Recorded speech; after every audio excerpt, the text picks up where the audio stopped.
Hi friends, in this video of ECG Basic, today I will talk about anterior wall ST elevation MI. First is the disclaimer. Caring Docs YouTube channel does not provide medical advice. Information available on this channel does not offer diagnosis or advice regarding the treatment. Information provided by this channel is for educational purpose only. It should not be used as an alternative to healthcare professionals' diagnosis or treatment of any person or animal. Please seek the help of medical expert for diagnosis, prevention, treatment of medical illnesses.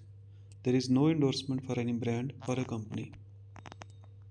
The ECG criteria for anterior wall MI is ST segment elevation with subsequent Q wave formation in precordial leads, that is V1 to lead V6 plus minus high lateral leads, means ST segment elevation with subsequent Q wave formation will be seen in chest leads, that is V1 to V6, and it can be present or absent in high lateral leads, that is lead 1 and AVL.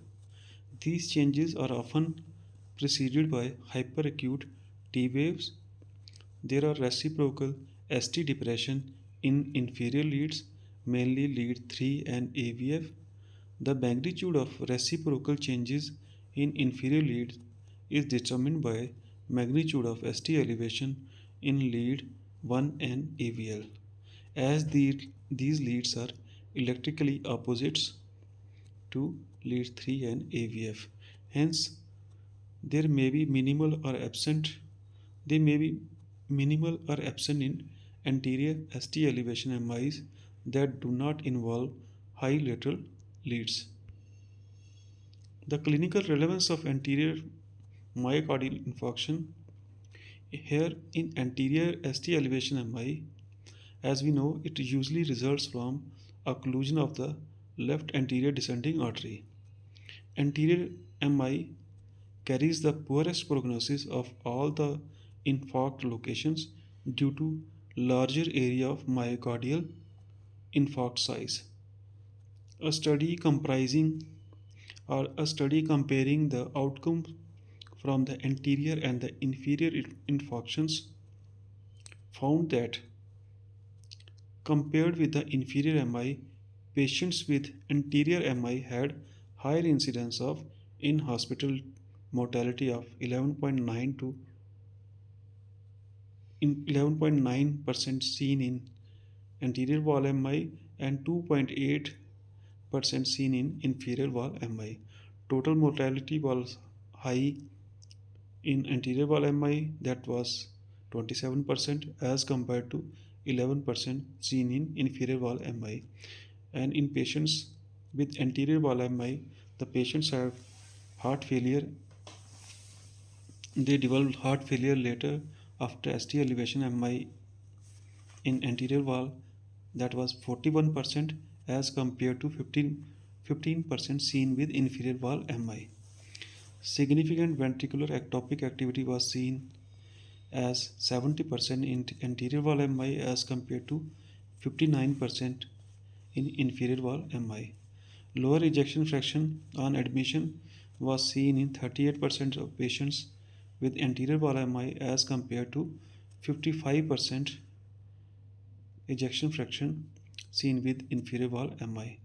In addition to anterior ST elevation MI, other high risk presentations of anterior ischemia, they include left main coronary artery stenosis, Wallin syndrome, and De Winter T waves. The pattern of anterior infarction. Here is a simplified approach to name the different types of anterior MI. As we know that the precordial leads, they can be classified as septal leads as V1 and V2, anterior leads V3 and V4, lateral leads as V5 and V6.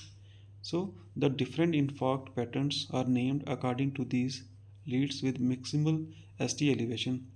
Septal MI is when it involves lead V1 and V2. Anterior wall MI is when it involves V2, V3, V4 and V5. Anteroseptal is when it involves V1, V2, V3 and V4. Anterolateral is the anterior wall MI involving V3, V4, V5, V6 and lateral leads like lead 1 and AVL. Extensive anterior or anterolateral MIE is when it involves just leads like V1 to V6 and lead 1 and AVL. The various ECG pattern which we should always recognize as wrap around LED STEMI. Here we get antero inferior ST elevation MI due to LED occlusion. We get ST elevation in precordial leads and the inferior leads. Second is the left main coronary artery stenosis. Here we get widespread ST depression with ST elevation in lead AVR more than equal to V1. Wellen syndrome, it is a pre-infarction warning sign. We get deep precordial T wave inversions or biphasic T waves in V2 to V3, which indicates critical proximal LAD stenosis. Deep winter T wave, that is STEMI equivalent. Here we get unsloping ST depression and symmetrical peaked T waves in precordial leads. This indicates acute LAD occlusion. So the key takeaways are we should always recognize these ECG patterns to quickly identify high risk coronary artery disease and so that the prompt intervention can prevent myocardial infarction. This is the ECG which shows hyperacute anteroseptal ST elevation MI. Here we can see ST elevation and hyperacute T wave in V2 to V6, V2 to V4, ST elevation in lead 1 and AVL with reciprocal ST depression in lead 3. Q waves are present in the septal leads like V1 to V2 and these features indicate a hyperacute anteroseptal ST elevation MI. Here we can see hyperacute anterior ST elevation MI. There are hyperacute T waves in V2 to V6, most marked in V2 and V3 with loss of R wave height. Normal sinus rhythm with first degree AV block is also seen and there are premature atrial complexes, that is beat 4 on the rhythm strip, and multifocal ventricular ectropies, PVCs up to different types, indicating an irritable myocardium at risk of ventricular fibrillation. Here we can see extensive anterior ST elevation MI, that is acute. We can see ST elevation in V1 to V6 plus lead 1 and AVL, and it is most marked in V2 to V4. We get minimal reciprocal ST depression in lead 3 and AVF. We can see Q waves in V1 to V2 and reduced R wave height, a Q wave equivalent in V3 to V4, and there is premature ventricular ectopics or ventricular complex with R and T phenomenon at the end of ECG, and this puts the patient at high risk for malignant ventricular arrhythmias. Prior anteroseptal lateral MI is recognized as deep Q waves in V1 to V3 with markedly reduced R wave height in V4. There are residual ST elevation in V1 to V3 that represents left ventricular aneurysm morphology, biphasic or inverted T waves in V1 to V5, poor R wave progression when the R wave height is less than 3 mm in V3, abnormal Q waves and T wave inversion in lead 1 and AVL. The pattern indicates poor prior infarction of the anteroseptal and the lateral walls. Extensive anterior MI or tombstoning pattern is recognized as massive ST elevation with tombstone morphology when it is present throughout the precordial leads, that is V1 to V6, and high lateral leads like lead 1 and AVL. This pattern is seen in proximal LAD occlusion and indicates a large territory infarction with poor LV ejection fraction and high likelihood of cardiogenic shock and death.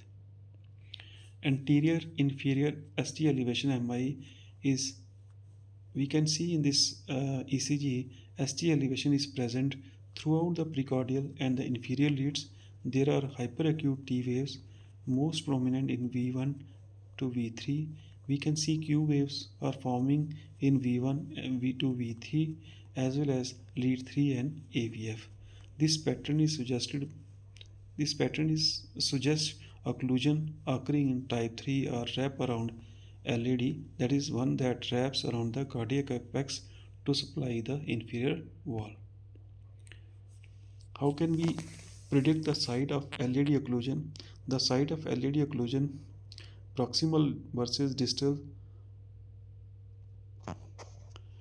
can be predicted can predict the both infarct size and prognosis. The proximal LAD or left main coronary artery occlusion has a significantly worse prognosis due to large infarct territory size and more severe hemodynamic disturbance.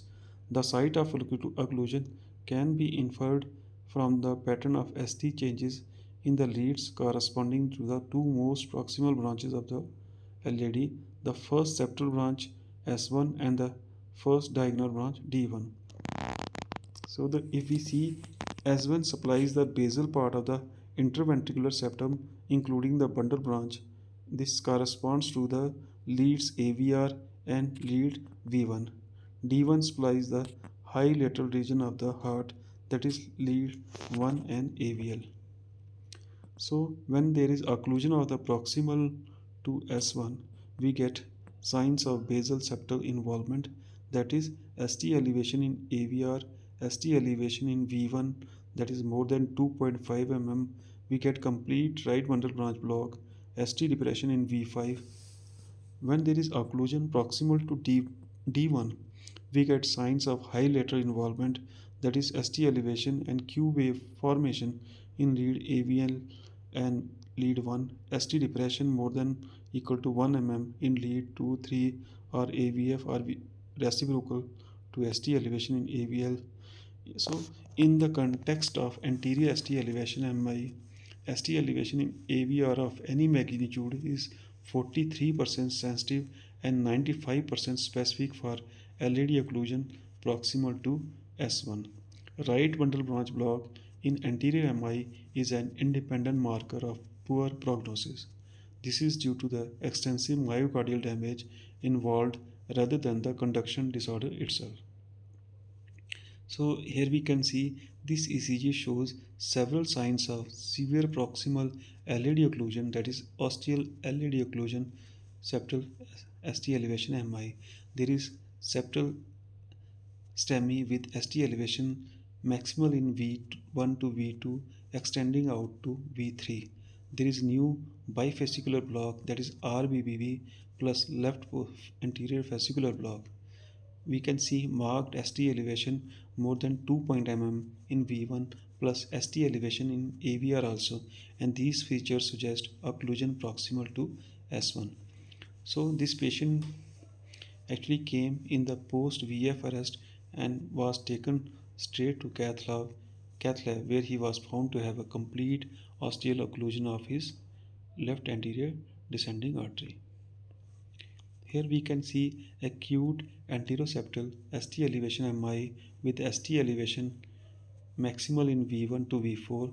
The following signs of proximal LAD occlusions are present, that is RBB, ST elevation in AVR, ST elevation in AVL, more than 1 mm ST depression in the inferior leads, that is 2, 3 and AVF.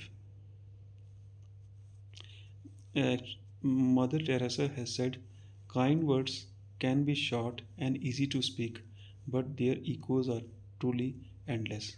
With this, I conclude my today's topic. Thank you. Keep learning.